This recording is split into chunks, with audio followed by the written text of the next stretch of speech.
Welcome to today's video on data types and variables in C++. In this video, we'll explore the fundamentals of data types and how they are used to store and manipulate information in the C++ programming language. Data types defines the type of data that can be stored in a variable. In C++, we have various built-in data types such as integers, floating point numbers, characters, and Boolean values. Variables are used to store values in a program.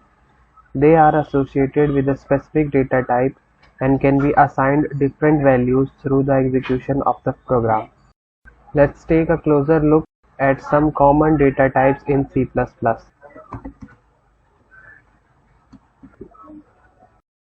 The int data type is used to store whole numbers, both positive and negative.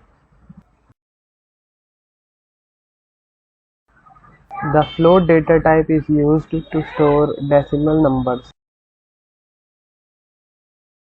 The char data type is used to store single character, such as letters or symbols. The bool data type is used to store either true or false values, representing logical conditions. Variables can be reassigned with new values during the execution of the program. In addition, we can use auto keyword, which allows the compiler to determine the appropriate data type based on the assigned value.